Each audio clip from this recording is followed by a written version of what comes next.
Shalom Pure People, balik lagi di podcast kita, podcast anak muda dan anak Tuhan di Pure Talks. Yeay! Gimana nih Pure People kabarnya? Boleh dong di komen di kolom chat kalian, di kolom chat kita. Gimana kabar kalian minggu-minggu ini? Mungkin dari kalian ada yang lagi demot, ada yang lagi seneng minggu-minggu ini. Gimana nih Pure People kabarnya? Oke, sambil kita nunggu komen-komen dari Pure People ya, biar pada datang ke kita. Jadi hari ini aku Bella bakal nemenin kalian di podcast malam hari ini. Tapi nih guys, aku tuh nggak sendirian ya. Aku bakal ngenalin host baru kita nih. Nah, kalau kalian lihat, tiap minggu itu kita lihat ada Ko Peung, Ko Rival, Ko Urian. Yang itu mulu nggak sih cowoknya? Nah, hari ini aku bakal ngenalin host cowok baru nih. Nah, daripada kalian makin penasaran lagi siapa host barunya, mungkin kita langsung sambut aja kali ya host baru kita. Ada Marco. Hai Pure People, apa kabar di rumah? Semoga baik-baik aja, sehat selalu dilindungi Tuhan. Jadi nama gue Marco Darmawan, gue dari Branding 2020. Gue sebagai host baru di sini yang akan menemani kalian malam ini bersama dengan Bella. Bener banget nih Pure People, vibes-nya baru banget gak sih kayak karena host baru, ya gak? Aduh Pure People, gimana nih? Oke, Marco, kan host baru nih. Hari ini kita tuh mau bahas apa sih di podcast malam hari ini?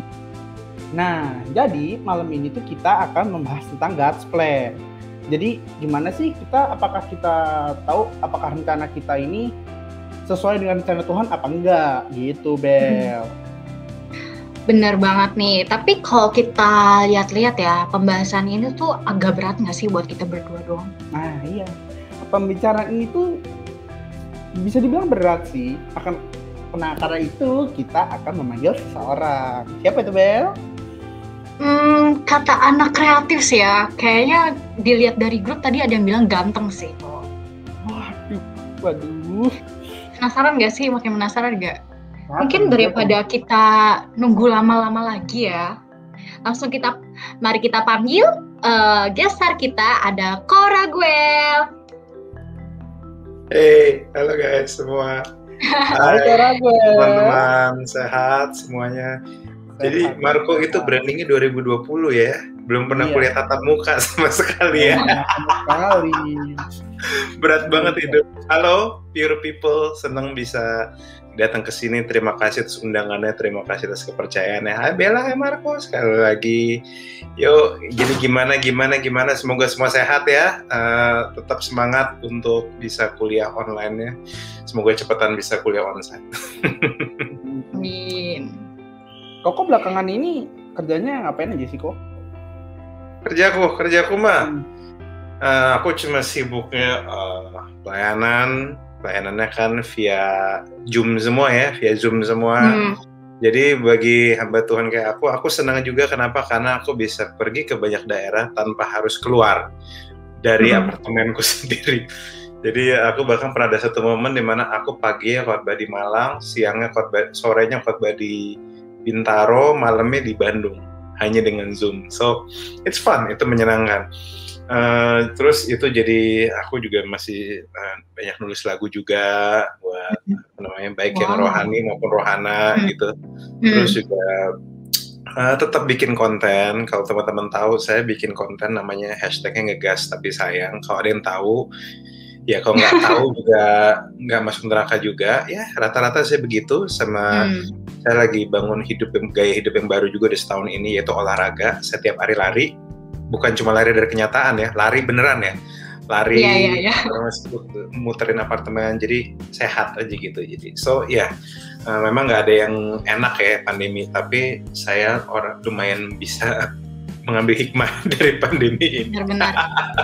Jadi gampang banget nggak sih kok buat ngapa-ngapain gitu? Buat ngapa-ngapain kayak ngerjain apa ini lebih gampang, ketemunya tinggal lewat Zoom atau nge-Meet gitu kan. Betul, tapi kelemahannya juga, jadi udah nggak ada batas. Dulu, kalau misalnya kita masih di luar gitu, bisa kita kerjain banyak hal, kita udah selesai, di rumah tinggal istirahat. Sekarang udah kita nggak bisa bedain ini waktu kuliah kapan, waktu sekolah, waktu kerja kapan, waktu tidur kapan. Karena di tengah waktu kerja pun bisa tiba-tiba ketiduran. Benar. Jadi kadang sama. Ya kan bisa ketiduran dan mana ada yang tahu, maksudnya kayak susah kan. Jadi memang kelemahannya paling itu doang. Tapi saya berusaha sebisa mungkin untuk tetap bisa memisahkan. Dan bahkan karena ada biasanya saya lama di jalan kan, karena saya tinggal di kota Jakarta yang macetnya najis haram jadah ya, kota bener Jakarta tercinta ini. Jadi biasanya minimal saya 2-3 jam di mobil, tapi saya senangnya gini, 2-3 jam itu bisa saya pakai untuk olahraga, 2 jamnya saya pakai olahraga, 15 menitnya pakai buat merem tidur siang sebentar. So ya cukup bisa ya. Kalau mau ada hal baik ya ada baiknya lah. Ya benar-benar. Pandemi ini malah mata aku juga nambah minus ya lama-lama. Iya nambah minus, nggak zoom terus kan ya? Depan HP nggak zoom terus. Yang kuliah online semangat ya teman-teman. Tetap kuat, tetap sehat-sehat, sarange, Oke. Jadi ya kok sebelum kita mulai diskusi nih, kita main game dulu, singkat aja. Oke, wah. True or false gitu. Oke. Nah, pertanyaan pertama nih kok. Nah, oke, let's go. Kegiatan yang direncanakan itu akan selalu jadi wacana, seringnya fatal. True or false? Buat anak kuliahan it's true. Buat anak kuliahan orang kerja enggak? Very true. Dan kalau orang kerja gini, soalnya tetap walaupun gini, ini yang saya rasain ya. Pada waktu saya di kuliah itu memang beda sama kalau misalnya saya di kerja itu kadang orang-orang jadi bukan lebih menghargai waktu ya, cuma karena waktunya jadi harus lebih padat. Jadi kadang kalau misalnya ada janji, kalau nggak ada yang bener-bener penting banget sampai harus dibatalin, itu biasanya orang akan tetap jalan, maksudnya harus harus datang ke jalanan. Tapi kalau misalnya kuliah itu banyak faktor mager sih, jujur aja. Saya sih gitu ya dulu. Bahkan banyak orang bilang, yuk, jalan yuk, ayo. Pas udah hari H, sorry nenekku meninggal, sorry ini meninggal ada kuliah kerjaan. Tapi kok kalau orang soal kerja sebenarnya bukannya jarang batal lah, cuma mereka lebih sering mikir bahwa bisa apa enggak ya. Biasanya kalau anak teman-teman kuliahan, kita cenderung bilang iya dulu, baru mikir, emang kita bisa ya? Banyak kayak gitu. Iya. Tapi kalau misalnya teman-teman sudah mulai kuliah, apalagi tanggung jawabmu sudah besar, udah kerjaanmu udah banyak, apalagi kalau teman-teman kerja jadi budak korporat ya, itu kamu tuh udah susah basa-basi. Benar-benar. Kamu kalau misalnya nggak bisa, bakal bilang nggak bisa, kamu akan sulit menyenangkan orang. Jadi kalau misalnya, beda musimnya. Pada waktu kamu kuliah kamu lebih susah bilang enggak, karena kamu bilang iya dulu baru mikir. Tapi biasanya orang kalau udah kerja udah capek gitu, kalau orangnya enggak, kamu seneng banget, benar-benar pengen ketemu, pengen kopi darat, saya nggak yakin kamu mau. Pengennya tidur di rumah, karena udah capek di kerjaan. Gitu sih. Iya. Setuju sih, relate banget sama aku. Seringnya udah direncanain gitu ya, ayo hari ini kita pergi gitu. Ujung-ujungnya hamin 2 jam, sorry nggak bisa. Iya, hamin 2 jam. Iya. Males gitu nggak sih? Iya. Sering terjadi kok di kota-kota besar. Saya hamin 1, bahkan boro-boro hamin 1, H+1, H+2, tidak ada yang nggak ada yang datang, dan mereka semua ngilang aja semua gitu. Ada yang pernah saya kayak gitu, saya kayak juara nih makhluk-makhluk astral ini. Oke, gitu. Oke, next question. Nah, nih, semua yang bilang OTW pastinya masih di rumah baru bangun biasanya. Travel. 67% true. Kalau misalnya kalau ini nggak cuma kuliah sih, kadang orang-orang kalau misalnya di beberapa kantor pun kalau misalnya jamnya agak fleksibel kayak gitu. Kadang misalnya on the way, padahal masih di rumah, baru selesai sikat gigi, langsung buru-buru. Banyak yang kayak gitu kok. So, ya itu budaya yang kurang baik juga, tapi ya kadang ya kita perlu ketawain juga sih, itu konyol sih sebenarnya sih. Ya. Tapi Banyak itu kayak sih biasanya aku kayak gitu gara-gara teman-teman aku juga kayak gitu. Jadi aku ngikutin, aku nggak mau sendiri gitu kan, nyampe gitu kan. Benar-benar. Kayak gitu. Biasanya Iya, kan on the aneh way. ya, udah janji gitu. Sebenarnya banyak kok yang on the way. Sebenarnya memang nggak salah juga sih, mereka on the WC memang bener sih maksudnya kayak Mm-mm. masih WC maksudnya Iya masih di WC. on the WC Masih di maksudnya WC. jadi kayak oke lah. Ya Mm-mm. begitulah. Betul. Boleh kali ya, next Bener. question. Nah, aktivitas yang dilakukan secara mendadak biasanya itu selalu oke, terus biasanya biasi. True or false? 50-50. Bisa nggak sih 50-50? Bisa Kadang kok. kadang false. Kenapa? Karena kalau kerjaan mendadak itu nyebelin banget. Oh, aku pikirnya malah liburan loh. Kalau Iya, liburan itu oke, tapi kalau misalnya kerja mendadak itu nyebelin loh. Sekarang kamu bayangin sudah di rumah tiba-tiba, sorry, tiba-tiba kamu di chat nih. Ini realita orang budak korporat ya. Misalnya, sorry, ini ada kerjaan yang harus diselesain cepet nih, soalnya besok udah deadline. Itu pengen naik darah itu tuh. Iya benar-benar. Itu pengen disiram air raksa sebenarnya kayak gitu-gitu. Tapi kalau misalnya tiba-tiba lagi malam-malam lagi gabut gitu, lagi nonton sambil minum chat time gitu ya, sorry sebut merek, tiba-tiba diajak dia itu fun gitu. Bukan dianya nggak gede ya, D-nya gede itu Tuhan, nggak diajak dia kok maksudnya. Tapi dia yang lebih kecil, si dia itu fun, itu fun. Iya. Karena mau pasangan gitu ya. Iya. Sama yang pura-pura masih mau jadi pasangan, itu fun. Nih Pure People kalau mau bahas tentang relationship, boleh nih sama Koraguel, jagonya. Jagonya ini udah boleh minta S3. tips nih gitu. Oke. Iya. Oke, jadi kan kita udah main true or false ya tadi. Kalau kita lihat nih mainan game set tadi ya, kita itu kayak bahas tentang planning atau rencana gitu ya kok. Nah, kalau Koko sendiri tuh orangnya tipe yang merencanakan sesuatu atau enggak sih? Kayak dalam kehidupan Koko, kayak baik kerjaan atau juga dalam gereja Koko atau kehidupan Koko? Gini, kalau ditanya sebenarnya tipikal yang merencanakan itu apa enggak, saya ada beberapa daerah saya termasuk yang merencanakan. Kenapa? Gini, pelayanan, gereja, hal-hal seperti itu tidak akan bisa jalan dengan baik kalau misalnya kita tidak merencanakan. Kadang ada prinsip dare to plan means plan fail to plan means you plan to fail. Jadi memang ada daerah-daerah kayak kalau misalnya soal hal-hal serius kayak seperti pekerjaan, mau berumah tangga, itu ada sesuatu yang kamu perlu rencanakan. Itu yang saya percaya. Tapi memang di dalam kehidupan ada hal-hal yang memang lebih baik kalau dia spontan. Contohnya apa? Liburan itu kalau spontan seru loh. Iya bener. Happy soalnya bikin happy. Iya, kayak tiba-tiba misalnya kamu kebanyakan duit misalnya gitu, tiba-tiba lagi nggak ada apa-apa, tiba-tiba aduh gue pengen ke Surabaya, seru loh. Atau pengen ke Semarang nih, atau pengen kemana nih. Atau tiba-tiba kamu jalan, buat nenangin pikiran aja kamu pergi kemana, itu seru. Terus ada sisi pekerjaan saya yang misalnya saya masih ada music business dalam sisi songwriting and producing, saya cenderung melakukannya spontan. Kenapa? Karena kadang spontan itu lebih jujur biasanya. Jadi kadang tergantung. Kalau teman-teman yang bisa kalau udah kerjaan yang serius kayak branding dan sebagainya, memang perlu di-plan. Berumah tangga perlu di-plan. Kalau kamu ketemu pacar, kamu nggak cuma sayang-sayangan sama dia, kamu perlu kenal dia lebih dalam, kenali apa yang dia suka, apa yang dia enggak, kenali isi hatinya seperti apa, tukar pikiran, tukar perasaan, jangan cuma tukar air liur ya teman-teman ya. Jadi, realitanya loh kayak gitu loh.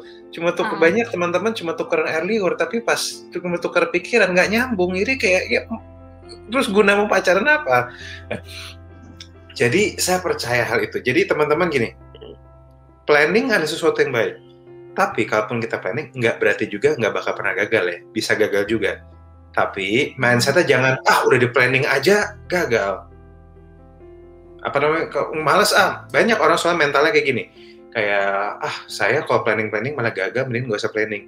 Nggak gitu juga. Kadang kita mikirnya harus di planning aja gagal, apalagi enggak. Kadang memang perlu begitu. So, kalau dalam kehidupan nggak ada salahnya punya plan. Tapi kita juga perlu menyadari, kadang plan kita nggak selalu sama dengan plan Tuhan. Kadang plan kita itu juga tidak selalu sempurna. Kadang kita pun perlu cukup open minded untuk melihat kemungkinan-kemungkinan lain. Ada orang-orang yang pas lulus kan gini, contoh. Ada orang-orang yang misalnya kamu kuliah di branding atau bisnis, impiannya pengen buka bisnis atau masuk agensi untuk branding misalnya. Kan bisa aja tiba-tiba ada satu kesempatan tiba-tiba kamu malah jadi anak main saham gitu, atau sama kamu main emas gitu, atau kamu dapat tambang emas. Itu kan kehidupan kan nggak sesimpel itu, lurus aja nggak. Iya. Itu nggak mudah. Tapi idenya adalah bahwa bagaimana kita tetap melibatkan Tuhan di dalam dinamika kehidupan yang nggak mudah gitu. Planning boleh, memang planning harus, tapi be open kalau misalnya ada sesuatu yang berubah. Gitu sih. Itu yang sangat aku percaya. Oke, ini ngomong-ngomong soal planning, boleh kali kita start diskusi gitu ya. Ada beberapa pertanyaan. Gimana Bel? Lu kali ada yang mau nambahin. Oke. Pengen nanya nih kok, pernah nggak sih Koko ini punya pengalaman udah merencanakan sesuatu yang besar nih, atau enggak sesuatu yang penting di hidup Koko? Pernah nggak sih punya planning kayak gitu? Oh pernah. Dulu impian saya cuma mau jadi singer-songwriter. Mungkin teman-teman nggak tahu ya, tapi bertahun-tahun dulu sebelum saya jadi pendeta, sekarang orang taunya saya hamba Tuhan, saya penulis lagu. Tapi jauh sebelum itu ada momen yang saya lebih dikenal sebagai seorang penyanyi dan penulis lagu. Ada momennya. 2012, 2011, zaman dulu pada waktu saya awal-awal nyanyi gitu, saya dikenal sebagai itu. Impian saya cuma mau jadi itu, tapi ya hidup malah bawa saya jadi pendeta. Itu planningnya gimana kalau gitu tuh? Tapi ini yang saya percaya, kadang saya mempercaya bahwa kalaupun misalnya Tuhan arahkan kita ke planning berbeda, itu nggak apa-apa. Kenapa? Karena gini, kita sering berpikir plan kita yang terbaik, oke? Iya. Dan memang nggak salah kalau kamu berpikir plan kamu terbaik. Tapi ini yang saya percaya, bahwa yang paling tahu suatu produk itu bukan yang punya, tapi yang buat. Ini mungkin hidupmu, tapi hanya karena ini hidup kita nggak berarti kita pengen tahu. Banyak bahkan di antara kita nggak tahu bakat kita sendiri kok. Bahkan teman-teman bisa punya handphone dan handphonenya kamu mahal, kamu bisa beli, kamu punya duit untuk beli handphone ini, tapi nggak semua kamu mengerti cara pakai. Bahkan nggak usah jauh-jauh, mamamu bisa beli handphone, kadang masih bisa nanya kamu kan, kak, Dek, ini gimana cara pakainya Dek ya? Benar. Mereka punya duit buat beli loh. Artinya gini, just because you can have it doesn't mean you understand it. Nah, tapi ini yang saya tahu. Saat seseorang itu handphonenya rusak, dia akan bawa handphone itu ke tukang yang tukang perbaikin. Dan tukang perbaikin itu biasanya punya asosiasi dengan si pembuat handphone ini. Iya. Kenapa kita kasih ke dia? Karena dia yang paling tahu detailnya. Makanya saya percaya bahwa kenapa Tuhan itu penting di kehidupan kita. Simply karena dia yang paling tahu detail hidup kita, bahkan lebih dibanding kita.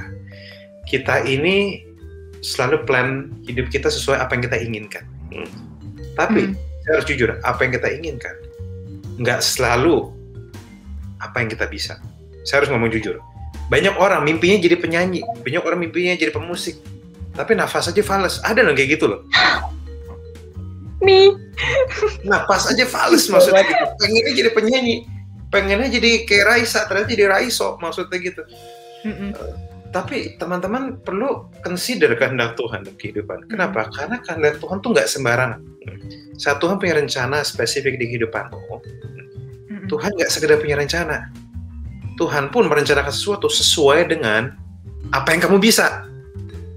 Nggak selalu apa yang kamu mau, tapi apa yang kamu bisa. Dan kadang beberapa orang dikasih keinginan sama Tuhan untuk melakukan itu juga kok. Soalnya gini teman-teman, Efesus 2 ayat 10, saya perlu kasih tahu bahwa firman Tuhan bilang, kita ini buatan Allah. Diciptakan dalam Kristus Yesus untuk melakukan pekerjaan baik yang dipersiapkan Allah sebelumnya. Dia mau supaya kita hidup di dalamnya. Alkitab jelas bilang, we are made in God. We are God made. Teman-teman tahu nggak bahwa handphone saya, coba nih handphone, kita pakai handphone ya. Pernah mungkin nggak seorang yang bikin handphone ini ya, tiba-tiba dia ngomong sama timnya, yuk kita bikin handphone supaya gagal di pasaran yuk, supaya rugi gitu. Enggak. Orang bikin handphone supaya sukses di pasaran, sukses memenuhi kebutuhan, sukses mendapatkan pasaran. Handphone ini diciptakan bukan untuk gagal, tapi untuk berhasil. Nah, handphone aja begitu, apalagi kamu. Pencipta dunia aja kayak gitu, apalagi Tuhan. Tuhan mau teman-teman sukses, walaupun standar sukses orang beda-beda. Kenapa? Karena kalau saat kamu sukses, kamu berhasil, kamu berguna. Definisi sukses Tuhan itu berguna ya, untuk perbuatan baik. Maka orang akan memuliakan Tuhan karena perbuatan kamu. Dan juga pada waktu kamu ikut di dalam kehendak Tuhan, saya percaya bahwa kamu akan merasakan kepuasan. Fulfillment-nya ada. Karena kamu bukan cuma sekedar, karena kehendak Tuhan itu indah. Kehendak Tuhan adalah satu-satunya di mana kekuatan dan kelemahanmu menjadi masuk akal. Kehendak Tuhan itu luar biasa. Kenapa? Karena kamu ikut kehendak Tuhan. Tuhan nggak cuma bisa pakai kekuatan kamu, tapi kelemahan kamu juga bisa dipakai. Saya ingat punya satu teman. Teman saya itu background-nya itu jelek. Tapi dia hamil di luar nikah. Tapi Tuhan pakai itu. Dia jadi hamba Tuhan, dia masih /businessman juga, tapi dia pakai ceritanya itu untuk menginspirasi begitu banyak orang. Supaya jangan sampai jadi kayak dia. Tuhan adalah Tuhan yang bahkan bisa pakai kelemahan sekalipun. Sebagai saya itu luar biasa. Tentu nggak berarti teman-teman semua hamil di luar nikah, nggak gitu ya, nggak gitu. Cuma maksud saya adalah, kamu, kalau misalnya someday, kamu punya rencana dan tabrakan sama rencana Tuhan, ikutin rencana Tuhan. Kamu nggak akan nyesel. Oke. Tapi kalau Koko sendiri pas jadi, kan tadi kan Koko awal pengen jadi songwriter gitu kan. Terus tiba-tiba jadi pendeta gitu. Itu Koko itu benar apa sih kayak mengikut sertakan Tuhan nggak sih ketika Koko jadi pendeta gitu? Tapi kadang Koko pernah bertanya-tanya nggak sih kenapa tiba-tiba gue jadi pendeta gitu? Oh iya, saya bertanya-tanya bahkan sampai hari ini. Saya berpikir, Tuhan apa nggak ada yang lain? Apa nggak ada yang lain? Apakah memang harus saya? Apakah banyak hamba-hamba Tuhan yang lebih hebat dari saya? Kenapa harus saya? Dan saya kan, teman-teman saya banyak yang nggak Kristen, teman. Saya juga, apa kata orang? Ya kan, malu juga kan, deg-degan. Tapi saya memilih untuk menguji Tuhan. Menguji Tuhan, kalau ini memang dari Tuhan, saya akan coba jalanin setahun. Tapi kalau if this doesn't work, saya cabut ya. Saya nggak suka nih tempat sebenarnya. Karena bagi saya, dulu orang Kristen tuh identiknya sama menghakimi. Orang Kristen tuh identiknya sama ngomongin di belakang. Saya nggak suka. Dan akhirnya, saya bakal bilang Tuhan, saya bakal ikut. Dan Tuhan kasih saya visi yang spesifik. Bahwa saya nggak sekedar mau jadi pengkhotbah, saya mau bangun orang. I want to build people. Saya nggak mau ngelihat generasi muda atau teman-teman yang seumur atau di bawah saya. Mereka ngalami nasib yang buruk. Mereka hancur gara-gara banyak hal. Tentu Tuhan bisa pakai kehancuran mereka. Tapi kan kalau nggak hancur kan lebih bagus maksudnya kan. Maksudnya kayak kalau misalnya bisa sehat, kenapa harus sakit gitu maksud saya. Iya. Dan itu yang bikin saya mau membangun. Makanya Gas Tapi Sayang itu sebenarnya bisa dibilang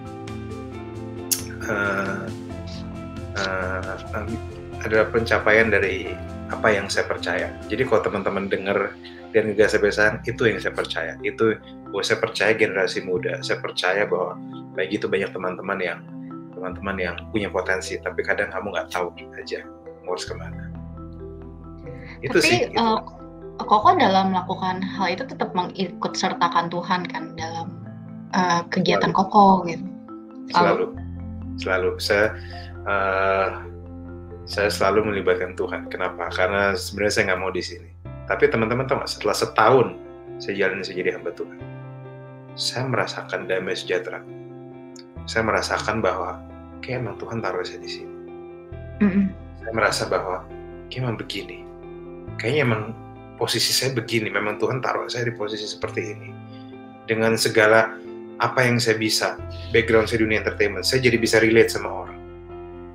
Kenapa saya bisa ngomong dengan relatable sama orang? Kenapa? Karena dulu saya banyak nulis lagu, saya banyak perform di depan orang, sehingga saya tahu kebutuhan mereka. Sehingga pada waktu saya tidak sulit bagi saya untuk relate sama orang mendengarkan. Sehingga saya bisa menyampaikan firman Tuhan dengan bahasa yang orang-orang bisa ngerti dan mudah dicerna. Dan itu yang bikin saya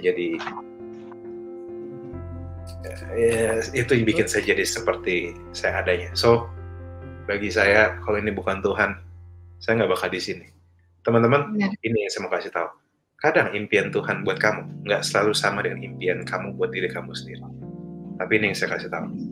Orang yang berada dalam impian Tuhan tidak akan pernah menyesal. Kenapa?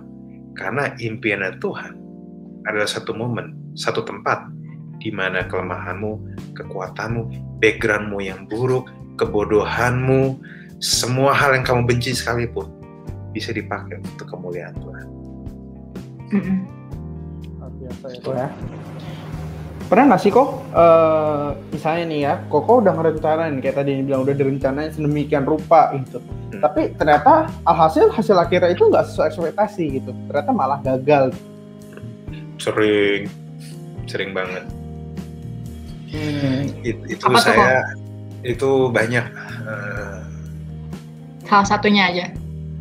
Misalnya, saya nggak tahu teman-teman tahu apa enggak ya, tapi kan saya memang jadi pendeta, fokusnya hamba Tuhan, tapi saya masih Tuhan izinkan untuk taruh satu kaki saya di dunia entertainment. Saya nulis lagu buat orang. Salah satu lagu yang saya tulis, saya nggak tahu teman-teman tahu nggak apa judulnya, Lebih Dari Egoku. Wow, kaget. Dan sedang sayang-sayangnya. Aku demen banget kok. Dan sedang sayang-sayangnya yang dinyanyi Mawar De Jong. Saya nggak punya ekspektasi apa-apa untuk lagu itu, tiba-tiba didar itu lagu. Terus saya pernah nulis lagu juga buat orang lain. Terus saya pikir ini bakal meledak, ternyata enggak. Poin saya adalah memang hidup tidak akan sesuai yang kita harapkan. Fakta enggak selalu. Makanya kadang kita perlu belajar. Kalau ada satu hal yang kita perlu pelajarin adalah kita perlu belajar mengatur ekspektasi kita. Karena seseorang itu kecewa bukan karena kegagalan seringkali, tapi seseorang kecewa karena dia ekspektasi dia yang terlalu tinggi atas kegagalannya. Jadi saya bayangkan gini, misalnya ini adalah ekspektasi kita, ya. Misalnya ini realitanya.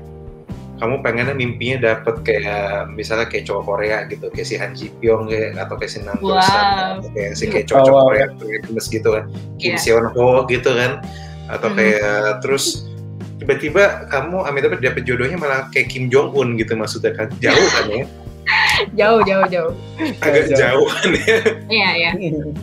Nah, sejauh itu ekspektasimu dan realita hidup, segitulah kamu kecewa.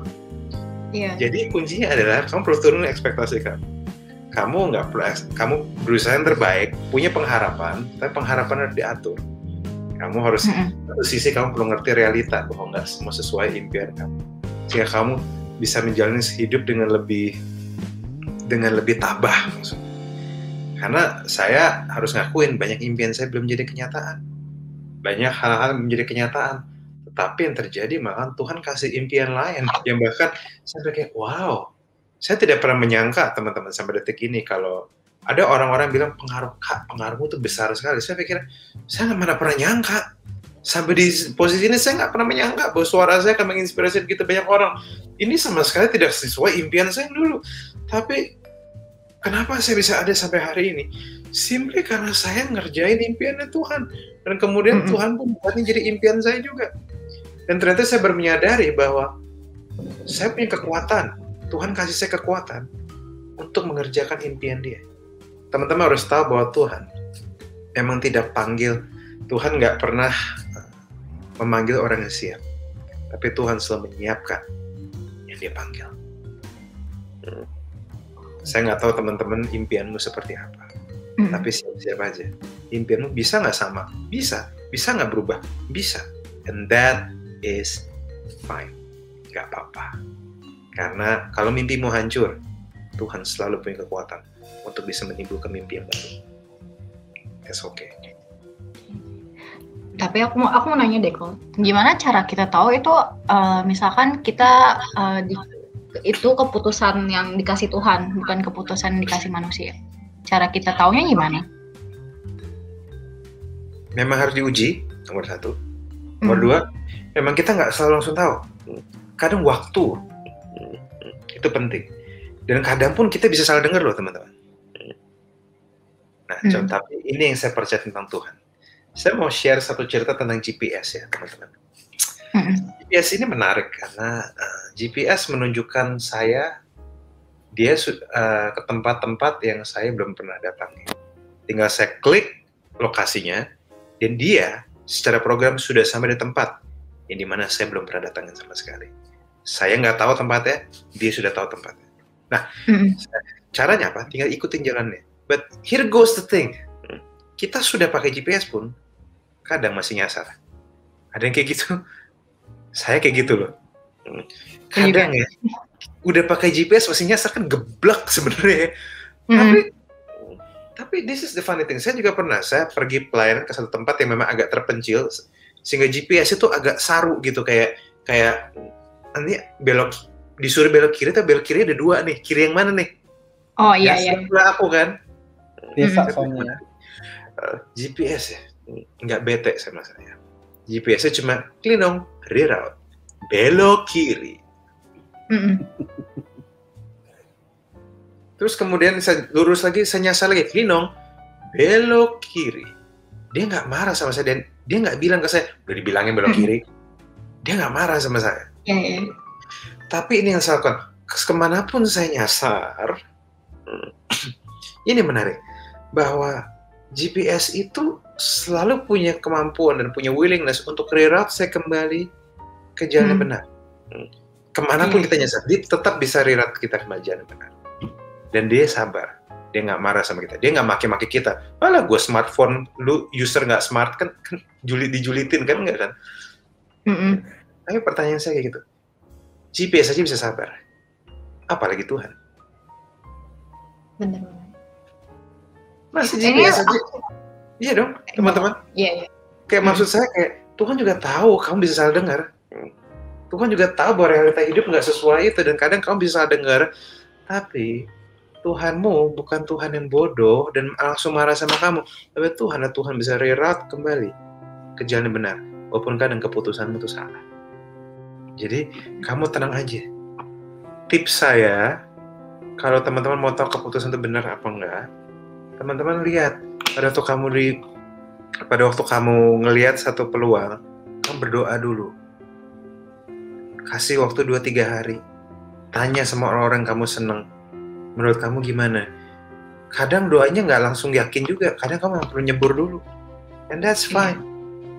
Kalaupun kamu nggak berhasil di satu itu, mungkin itu bukan tempat di mana Tuhan mau kamu berhasil. Itu tempat di mana Tuhan mau kamu belajar. That's fine.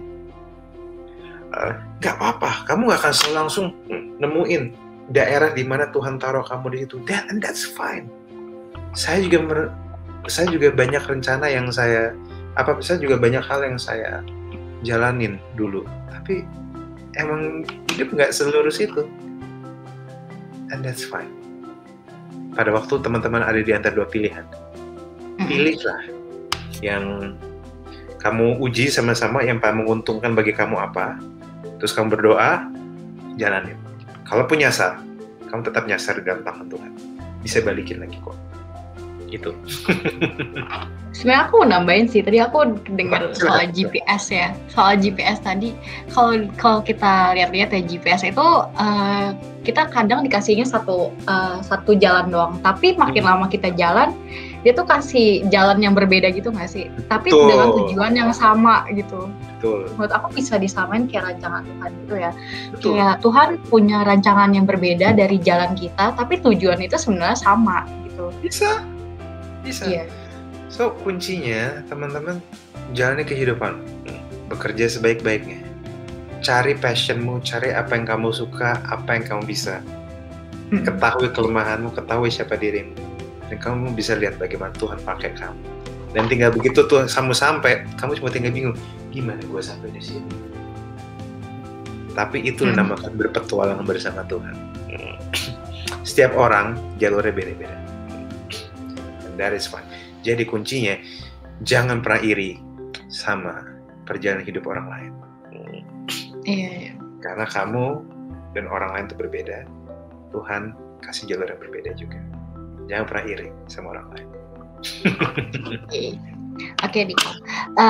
Boleh dong dikasih pesan atau buat masukan bagi pure people kita nih yang lagi nonton di sini. Gimana sih caranya yang baik dalam kita merencanakan sebuah planning ke depannya gitu kok.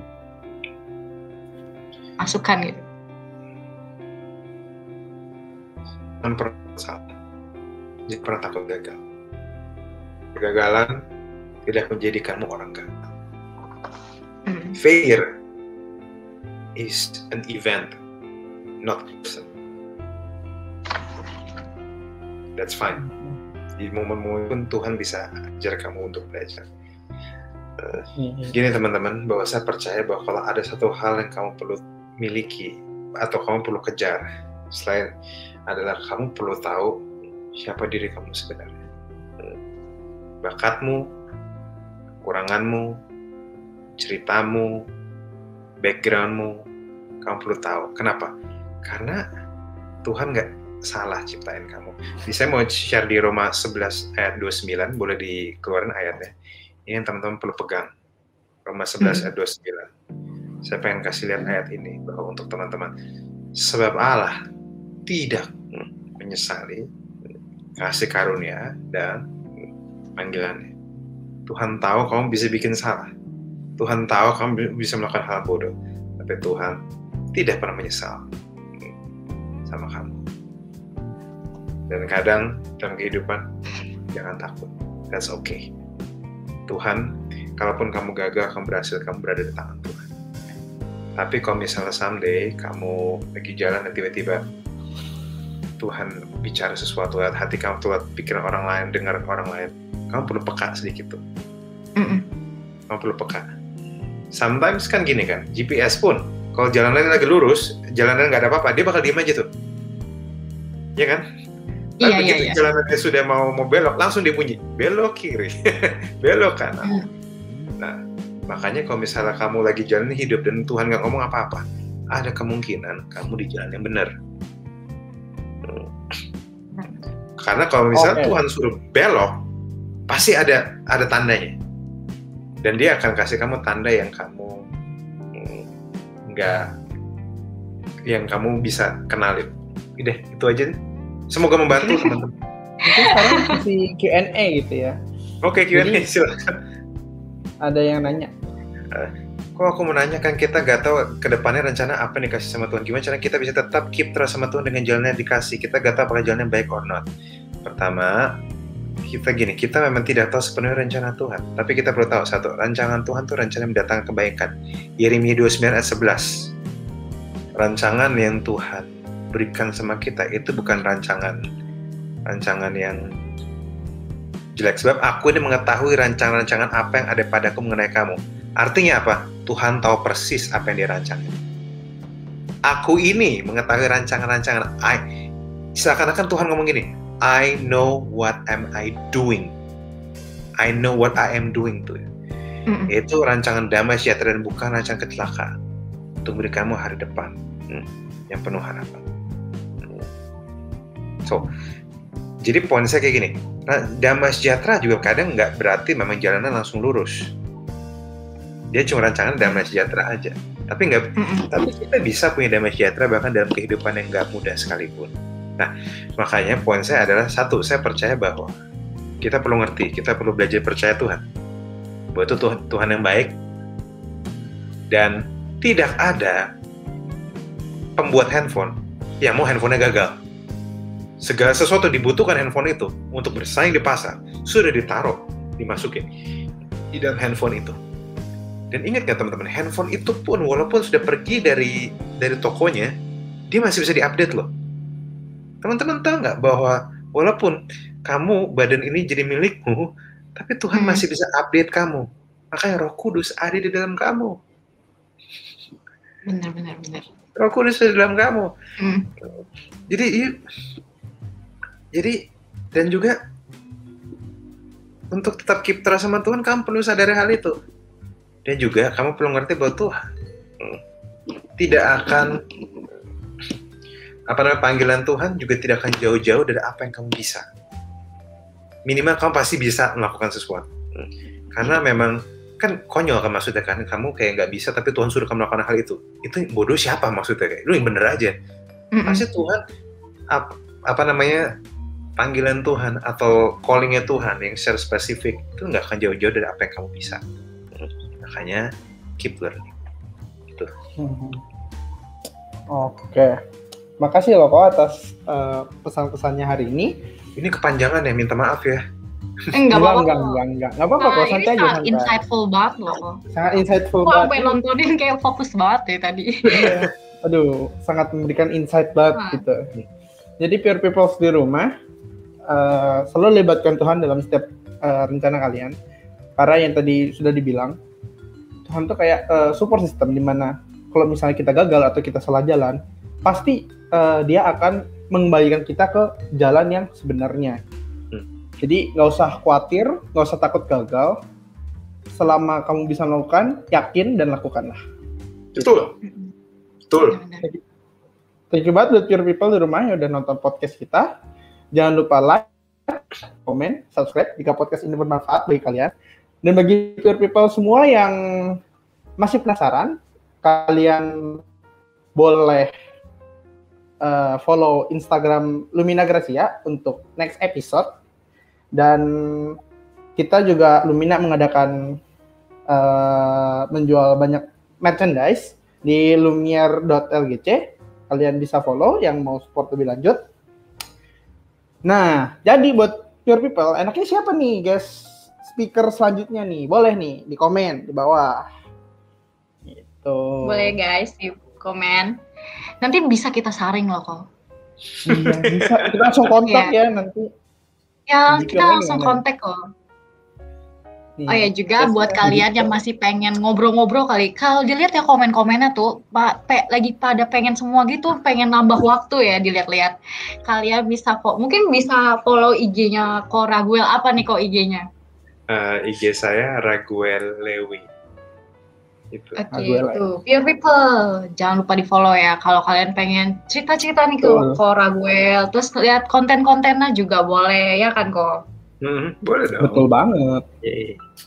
Oke. Nggak kerasa ya podcast kita udah selesai ya hari ini ya Bel ya? Iya, nggak kerasa banget loh. Thank you banget loh sekali lagi udah luangin waktunya buat di podcast kita malam hari ini. It's an honor. Thank you ya. Thank you udah diajak ya. Oke. Yes. Oke, Pure People, jangan lupa ya buat nantiin episode podcast kita selanjutnya. Dan jangan lupa buat be pure and blessed. Thank you all. Bye. God bless.